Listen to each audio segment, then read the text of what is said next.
The bank called me on a Tuesday morning and told me something that made my knees go weak. They said my wife was standing at their counter with a man who looked exactly like me. And the problem was, she was supposed to be on a business trip 3 states away. Now folks, Uncle Mickle here. Before I go any further, let me say this plain and slow. I didn't wake up that day expecting my life to crack open. I wasn't snooping. I wasn't suspicious. I wasn't looking for betrayal. It came looking for me, found my phone number, and dialed it like it had every right to. But before I get into all that, do me a favor and drop a comment telling me where in the world you're watching from and what time it is right now. And if stories like mine hit you where it hurts, go ahead and hit that like button and subscribe. Helps Uncle Mickle keep bringing you the truth nobody else wants to talk about. All right, let me take you back. It was early fall. One of those quiet mornings where the house still smells like last night's coffee, and the world hasn't decided yet whether it's going to be kind or cruel. I was sitting at the kitchen table, reading the same paragraph in the newspaper for the 3rd time, not really absorbing a word. My phone buzzed. Unknown number. I almost didn't answer it. Most folks my age don't. Robocalls, scams, wrong numbers. You learn to let them ring. But something in me, something I can't quite explain even now, told me to pick it up. Not a voice, not a thought, just a tug in my chest. So I answered. The woman on the other end sounded polite, professional, the kind of voice trained to stay calm no matter what it's saying. Sir, she said, I'm calling from First Union Bank. I just need to verify something with you. I told her she had the right number. There was a pause. Not long, but long enough. Then she said, I don't think that's you. I remember staring at my own reflection in the dark phone screen, confused, a little annoyed. She continued, carefully, your wife is here right now. She's standing at our main branch, and she's with a man who looks just like you. Now let me tell you something. When people talk about shock, they imagine shouting, or dropping the phone, or hearts racing. That's not what happened. What happened was silence. Everything inside me went quiet, like my mind pulled the emergency brake. I said the only thing that made sense at the time. That's impossible, I told her. She's on a business trip. Another pause. This one heavier. Then she said, Sir, please come in right away. That was it. No accusation. No explanation. Just an invitation wrapped in concern. I hung up without saying goodbye. I sat there for a full minute, maybe 2. I don't know. Time does strange things when it's about to betray you. The house felt different. Too still. Too empty. Like it already knew something I didn't want to accept. I told myself there had to be a mistake. A misunderstanding. A coincidence so ridiculous it would make a good story later. People look alike all the time, right? And banks mess things up. That's what I told myself as I stood up, grabbed my keys, and headed for the door. But as I stepped outside, locking the house behind me, I felt it. That small, ugly knot in my gut. The one that whispers, what if this is real? And folks, once that thought takes hold, there's no putting it back where it came from.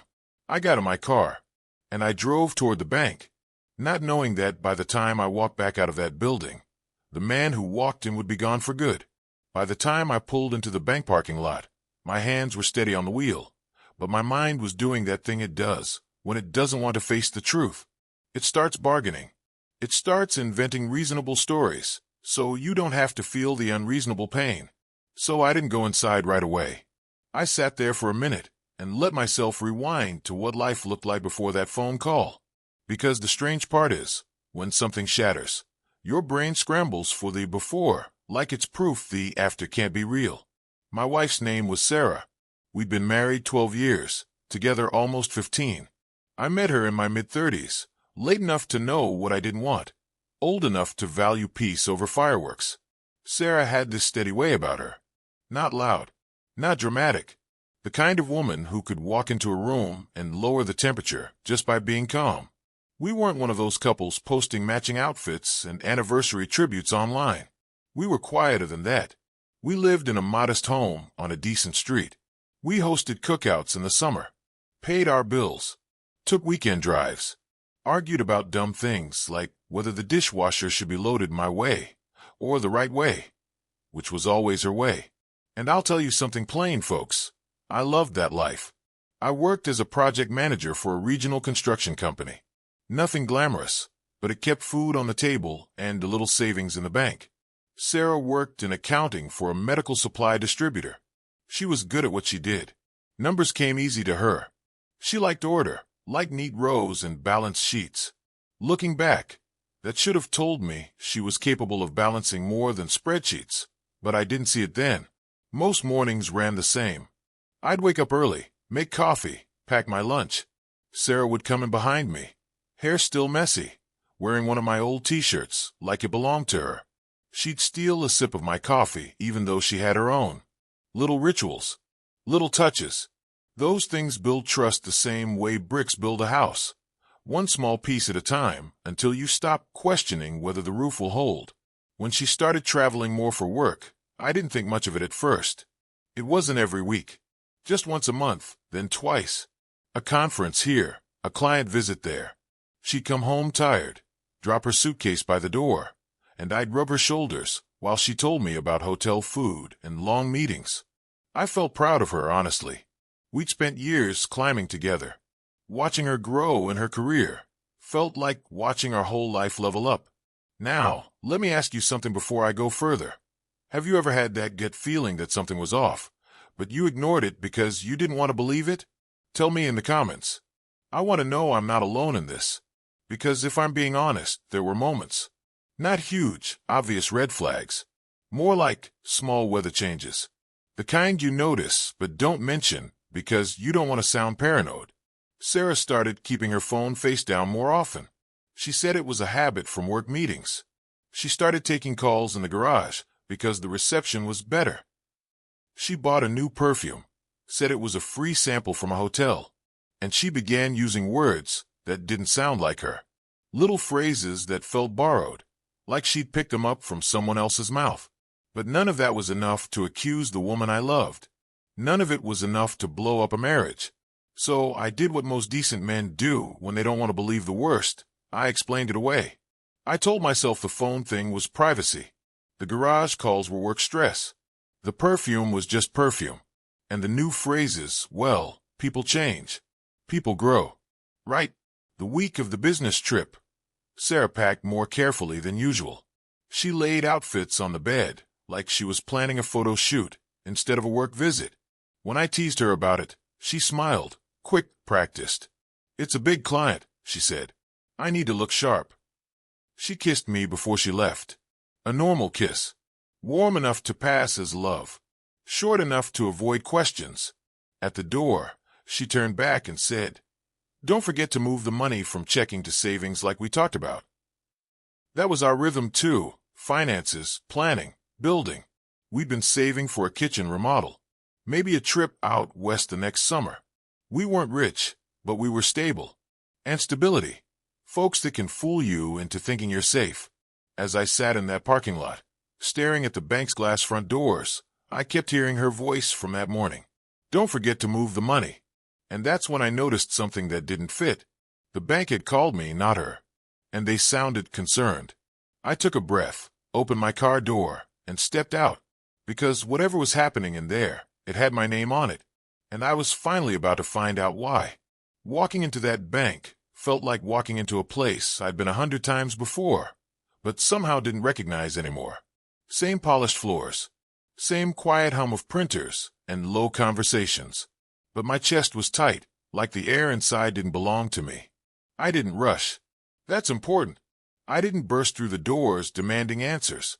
I walked in slow, like a man who still believed this could be explained away. The receptionist looked up when she saw me, and then she froze. Not shocked, not scared, just confused. Her eyes moved from my face to somewhere behind me, then back again, like she was trying to match two puzzle pieces that didn't belong in the same box. "Can I help you, sir?" she asked. I told her my name. Her lips parted slightly. "Oh," she said. "Yes, of course. One moment." That was the first real crack. She didn't ask for ID. She didn't ask why I was there. She already knew.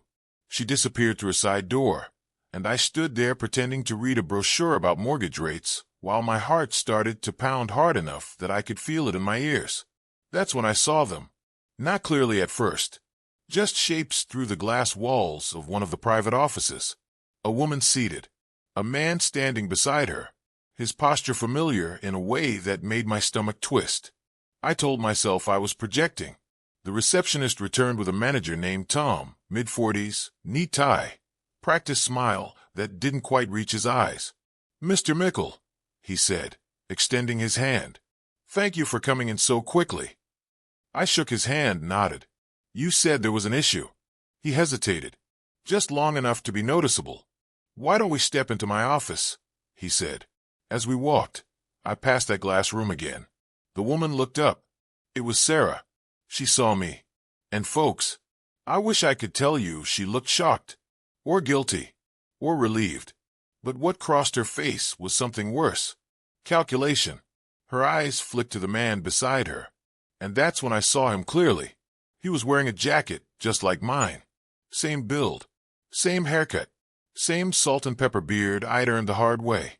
If you glanced fast enough, you might have sworn you were looking at me through a mirror that hadn't quite finished loading the reflection. My legs almost gave out. Tom closed the office door behind us. The sound was soft, but final. "Mr. Mickle," he said carefully, "we received a request this morning to transfer a significant sum from a joint account into a new personal account." I frowned. That's not unusual. My wife and I move money all the time. "Yes," he said, "but the issue is the identification presented." I felt my pulse spike. He slid a folder across the desk. Inside was a photocopy of a driver's license. My name. My address. My face. Only not quite. The eyes were wrong. Just a shade colder. The smile practiced, not natural. But everything else, height, weight, date of birth, was perfect. "This man," Tom continued, "claimed to be you." The room felt smaller. "And your wife," he said, "was with him, confirmed his identity, spoke for him, signed as a witness." I stared at that photo, my mind racing through possibilities I didn't want to name. Where did they get that?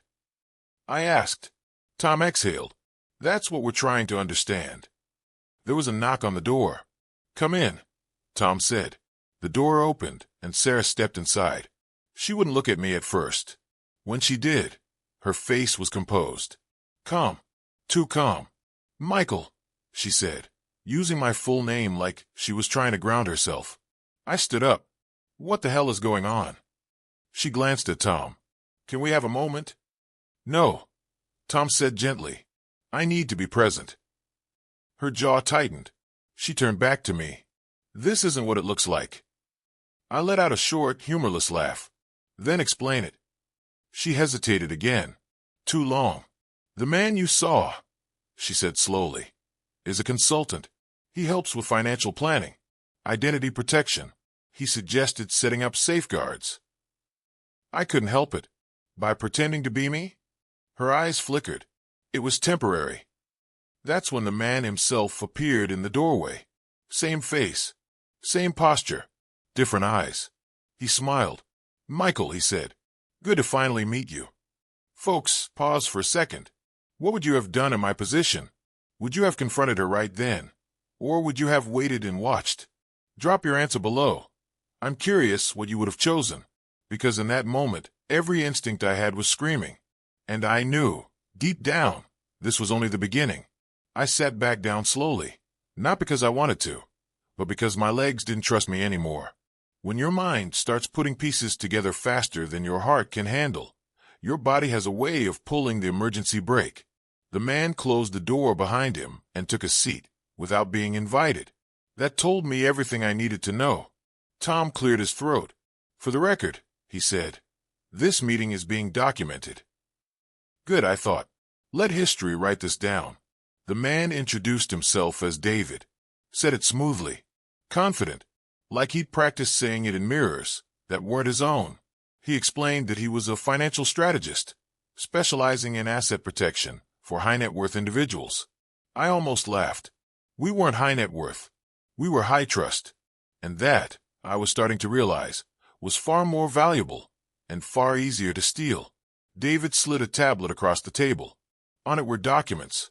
Accounts I didn't recognize. Transfers scheduled weeks in advance. Small amounts at first, then larger. Always timed around Sarah's trips. That's when it hit me. This hadn't started today. This had been building quietly, patiently, like termites behind the walls. I looked at Sarah. Really looked at her. Not the woman I married. Not the one who wore my t-shirts and stole my coffee. But the woman sitting across from me now. Hands folded, face controlled. How long? I asked. She didn't answer. How long? I repeated, louder this time. David spoke instead. That's not relevant. I snapped my eyes to him. You don't get to decide what's relevant. Tom shifted in his chair. Mrs. Mickle, he said. You need to answer the question. Sarah's shoulders sagged just a little. Just enough. 8 months, she said quietly. 8 months. That's how long my life had been slipping out the back door while I stood at the front, smiling and holding it open. I felt something tear inside my chest, not explode, not shatter. Tear. Slow and painful. The kind of damage you don't bleed from right away. Why? I asked. She shook her head. You wouldn't understand. That hurt more than the betrayal, because it meant she decided, long ago, that I wasn't even worth the truth. David leaned forward. Sarah felt financially constrained, underappreciated. She wanted options. My name, my address, my face. Only not quite. The eyes were wrong. Just a shade colder. The smile practiced, not natural. But everything else, height, weight, date of birth, was perfect. This man, Tom continued, claimed to be you. The room felt smaller. And your wife, he said, was with him, confirmed his identity, spoke for him, signed as a witness. I stared at that photo, my mind racing through possibilities I didn't want to name. Where did they get that? I asked. Tom exhaled. That's what we're trying to understand. There was a knock on the door. Come in, Tom said. The door opened, and Sarah stepped inside. She wouldn't look at me at first. When she did, her face was composed. Calm. Too calm. Michael, she said, using my full name like she was trying to ground herself. I stood up. What the hell is going on? She glanced at Tom. Can we have a moment? No, Tom said gently. I need to be present. Her jaw tightened. She turned back to me. This isn't what it looks like. I let out a short, humorless laugh. Then explain it. She hesitated again. Too long. The man you saw, she said slowly, is a consultant. He helps with financial planning, identity protection. He suggested setting up safeguards. I couldn't help it. By pretending to be me? Her eyes flickered. It was temporary. That's when the man himself appeared in the doorway. Same face, same posture, different eyes. He smiled. Michael, he said, good to finally meet you. Folks paused for a second. What would you have done in my position? Would you have confronted her right then? Or would you have waited and watched? Drop your answer below. I'm curious what you would have chosen. Because in that moment, every instinct I had was screaming. And I knew, deep down, this was only the beginning. I sat back down slowly. Not because I wanted to, but because my legs didn't trust me anymore. When your mind starts putting pieces together faster than your heart can handle, your body has a way of pulling the emergency brake. The man closed the door behind him and took a seat, without being invited. That told me everything I needed to know. Tom cleared his throat. For the record, he said, this meeting is being documented. Good, I thought. Let history write this down. The man introduced himself as David, said it smoothly, confident, like he'd practiced saying it in mirrors that weren't his own. He explained that he was a financial strategist, specializing in asset protection for high-net-worth individuals. I almost laughed. We weren't high-net-worth. We were high-trust. And that, I was starting to realize, was far more valuable and far easier to steal. David slid a tablet across the table. On it were documents. Accounts I didn't recognize. Transfers scheduled weeks in advance. Small amounts at first, then larger. Always timed around Sarah's trips. That's when it hit me. This hadn't started today. This had been building quietly, patiently, like termites behind the walls. I looked at Sarah. Really looked at her. Not the woman I married. Not the one who wore my t-shirts and stole my coffee. But the woman sitting across from me now. Hands folded. Face controlled. How long? I asked. She didn't answer. How long? I repeated, louder this time. David spoke instead. That's not relevant. I snapped my eyes to him. You don't get to decide what's relevant. Tom shifted in his chair. Mrs. Mickle, he said. You need to answer the question. Sarah's shoulders sagged just a little. Just enough. 8 months, she said quietly. 8 months. That's how long my life had been slipping out the back door while I stood at the front, smiling and holding it open. I felt something tear inside my chest, not explode, not shatter. Tear. Slow and painful. The kind of damage you don't bleed from right away. Why? I asked. She shook her head. You wouldn't understand. That hurt more than the betrayal, because it meant she decided, long ago, that I wasn't even worth the truth. David leaned forward. Sarah felt financially constrained, underappreciated. She wanted options. Divorce papers. I had them served while Sarah was at work. No warning. No dramatic confrontation. Just a courier and a signature request. She came home that night shaken, pale. You're doing this? She asked. I nodded. You already did. She cried. Said she made mistakes. Said she felt invisible. I believed she believed that. But belief doesn't rebuild trust.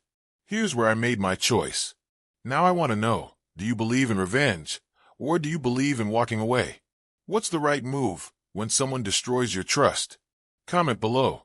I want to hear both sides. The turning point wasn't when I filed papers. It was when I realized I didn't need to hurt her to heal myself. I just needed to make sure the truth stood in daylight. And the daylight was coming fast. The fallout didn't come all at once. It came like dominoes. Quiet at first. Then fast. Then unstoppable. David was the first to fall. Mark called me early one morning. I could tell from his voice, tight, controlled, that things were already in motion. They opened an investigation, he said. State level. Financial fraud. Identity misuse. Possible wire violations. I closed my eyes. Not out of relief. Out of exhaustion. David's confidence vanished overnight. His website went dark. His office phone disconnected. The man who had worn my face like a costume suddenly couldn't even show his own. Then the bank called again. This time, not with concern, but with confirmation. All attempted transfers traced. All falsified IDs logged. All statements preserved. Sarah's signature on everything. No confusion anymore. No gray areas. Just facts. Sarah unraveled next. She didn't scream. She didn't rage. She collapsed inward. Started forgetting appointments. Calling me late at night, crying, begging to talk. I didn't answer. Short sentences. That's all this moment deserves. Because when the truth finally breaks through denial, it doesn't roar. It whispers. The climax came in a conference room at the courthouse. Neutral walls. Cheap coffee. Too much fluorescent light. Sarah sat across from me. Her lawyer beside her. Mark at my side. She wouldn't look at me. The judge reviewed the evidence. Methodical. Cold. Professional. Every transaction. Every message. Every forged document. Then came the words that ended the illusion. Mrs. Mickle knowingly participated in financial deception and identity misuse. Sarah finally looked up. At me. Not angry. Not pleading. Empty. And this is the moment everything changed. Tell me, are you rooting for me right now? Or do you think I went too far? Be honest in the comments. Uncle Mickle can take it. The settlement was swift. I kept the house. I kept my retirement. I kept my name clean. She walked away with a fraction of what she planned to steal, and a legal record that would follow her longer than any marriage ever could. David never showed up. His attorney requested delays. Then silence. Then nothing. I didn't need to see him again, because the most devastating blow wasn't delivered by me. It was delivered by the truth. As we left the courthouse, Sarah stopped me in the hallway. I never meant to hurt you, she said. I believed she believed that too. But intent doesn't erase impact. I looked at her once. Really looked. I hope you find whatever you were looking for, I said. But it won't be with my face. And I walked away. No shouting. No victory speech. No satisfaction smile. Just closure. And for the first time since that phone call, I could breathe. Life doesn't snap back into place after something like that. It settles. Slowly. Unevenly. Like dust after a collapse. The weeks after the courthouse were quiet in a way that felt unfamiliar. No tension humming in the background. No waiting for the next lie to surface. Just silence, and the strange responsibility of deciding who I was without the person I'd built my days around for over a decade. Sarah moved out within 30 days. Took what the settlement allowed, and what her pride could carry. I didn't watch her pack. I stayed in the garage, organizing tools that didn't need organizing. It was easier to focus on what still worked. The house felt bigger after that. Not lonelier. Bigger. Rooms had space again. I repainted the bedroom. Donated half the furniture. Took down the photos that told a story that no longer existed. Some nights were harder than others. Not because I missed her, but because I missed the man I was before I knew what betrayal felt like. That version of me trusted without hesitation. Believed effort guaranteed loyalty. Thought love, once earned, stayed put. That man didn't survive. But something steadier took his place. I started walking in the mornings. No phone. Just movement and breath. I cooked real meals instead of leftovers. Reconnected with friends I'd quietly drifted from while trying to keep a marriage afloat. Mark checked in often. Not as a lawyer. As a friend. He said something once that stuck with me. Some people don't break you. They reveal you. At work, I found myself sharper. More decisive. Less afraid of conflict. Turns out, when you survive the worst kind of personal collapse, deadlines lose their power. Sarah sent one last message months later. Not an apology. Not an explanation. Just a quiet acknowledgement of damage done. I didn't reply. Closure doesn't always require a conversation. Looking back now, I wonder if I'd do it all the same way again. What about you? If you could go back and handle your worst betrayal differently, would you? Or was the pain necessary to become who you are now? Let me know below. I don't pretend it didn't change me. It did, but not in the ways I feared. I became less available to manipulation, more patient with truth, more selective about who earned access to my life. Trust didn't disappear. It evolved. And one evening, months later, sitting alone on my porch with a cup of coffee that had finally gone cold, I realized something that surprised me. I wasn't angry anymore. Not at her. Not at David. Not even at myself. Because anger keeps you tied to the past. And I was finally free to move forward. The story didn't end with justice. It ended with peace.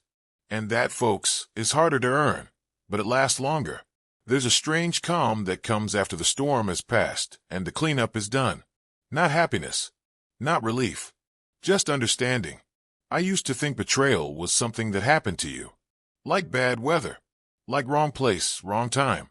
But sitting here now, telling you this story with a steady voice and an unburdened chest, I know better. Betrayal doesn't just take things away. It teaches you where your boundaries really are. It teaches you the difference between love and convenience, between loyalty and opportunity, between someone walking beside you and someone quietly measuring how much they can carry when they leave. I didn't win in the way movies like to show it. There was no moment where I felt powerful. No surge of triumph. No applause when the doors closed behind me. What I gained was quieter than that. I gained my name back, my sense of self back, my ability to sleep at night without questioning my own reality. And that's worth more than any revenge fantasy. So here's my final question for you, and I really want to hear your thoughts. Is it better to forgive and move on, or to make sure they understand exactly what they lost? There's no wrong answer. Drop it in the comments. Because every one of us draws that line differently. Some people need forgiveness to heal. Some people need distance. Some people need truth spoken out loud, so it can't rot in silence. All of those paths are valid. What matters is that you choose one. And don't stay trapped in the middle, bleeding quietly while pretending you're fine. If someone is wearing your face, your trust, your loyalty, your effort. To build a life that excludes you, take it back. Calmly. Cleanly. Without becoming someone you don't recognize. So that's my story, folks. If it resonated with you, go ahead and hit that like button, subscribe to the channel, and tell me in the comments where you're listening from. I want to know how far Uncle Mickle's voice travels. And here's the truth I earned the hard way. When someone shows you who they are in the dark, believe them, and choose yourself in the light.